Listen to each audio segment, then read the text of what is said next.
ગુજરાત યુનિવર્સિટીમાં પત્રકારત્વ વિભાગની પરીક્ષાનું આયોજન કરવામાં આવ્યું હતું અને આ પરીક્ષામાં આગળના દિવસોનું પેપર આપી દેવામાં આવ્યું.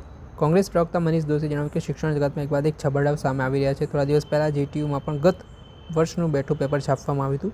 રાજ્યનું શિક્ષણ વિભાગ ભ્રષ્ટાચારનું એપીસેન્ટર છે અને મંત્રી કે સંત્રી કોઈ પણ જવાબ આપવા માટે તૈયાર નથી. આ મામલે શું કહી રહ્યા છે કોંગ્રેસના મુખ્ય પ્રવક્તા ડૉક્ટર મનીષ દોશી? શું આરોપ તેમણે કર્યા છે તેમને સાંભળો. ગુજરાત યુનિવર્સિટીમાં આજ રોજની સેમેસ્ટર 3ની જર્નાલિઝમ વિભાગના માસ્ટર અભ્યાસક્રમની પરીક્ષાનું આવતીકાલનું પેપર આજે વિતરણ કરી દેવામાં આવ્યું. યુનિવર્સિટીની આનાથી મોટી કઈ પ્રકારની ગોટાળા અને ગડબડની રીત રસમ કહેવાય. ગત અઠવાડિયે ગુજરાત ટેકનોલોજીકલ યુનિવર્સિટીમાં માત્ર વર્ષ બદલીને સિવિલ એન્જિનિયરિંગનું આખું પેપર જ મૂકી દેવામાં આવ્યું.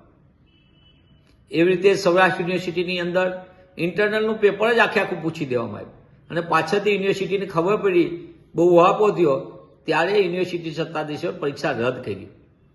હજી જીટીયુમાં તપાસનું નાટક ચાલે ત્યાં ગુજરાત યુનિવર્સિટીમાં જર્નાલિઝમના અભ્યાસક્રમનું પેપર જે રીતે ગોટાળો આવ્યો સામે, એનાથી વિદ્યાર્થીઓ માનસિક ત્રાસ અનુભવ્યો.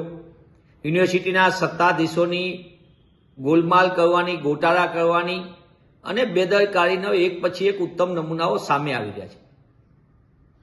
વિદ્યાર્થીઓના ભવિષ્ય સાથે આવી રમત રમાય તેમ છતાં આખા રાજ્યનો શિક્ષણ વિભાગ જે ભ્રષ્ટાચારનો એપી સેન્ટર છે એ એક શબ્દ પણ બોલતા નથી.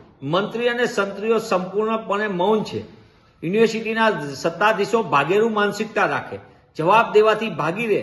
જવાબદેહી તો નક્કી નથી, પણ જવાબ દેવાથી પણ ભાગી રહ્યા હોય. મને એમ લાગે છે કે આ યુનિવર્સિટી માટે સૌથી મોટી ચિંતાનો વિષય કહેવાય. યુનિવર્સિટીની મૂળભૂત કામગીરી પ્રવેશ, પરીક્ષા, પરિણામ અને પદવી, આ ચારેચારમાં પ્રવેશ 6 મહિના સુધી નો થાય, જીકાસના નામે રકાસ થાય.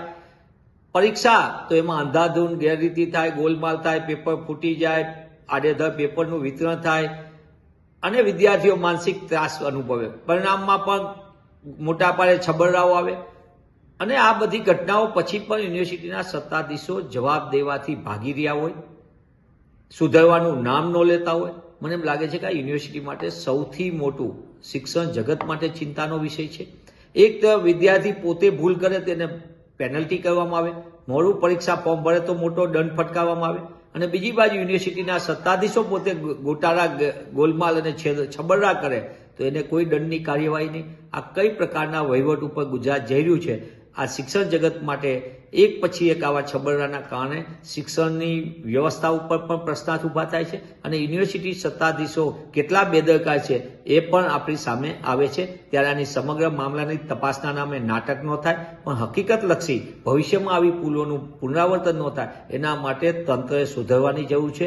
અને ગુજરાતની શિક્ષણ વિભાગ જેને ખરેખર આવા જો અસરકારક પગલાં ભરશે તો જ રાજ્યની શૈક્ષણિક વ્યવસ્થા સુધરશે અને વિદ્યાર્થીઓને ફાયદો થશે.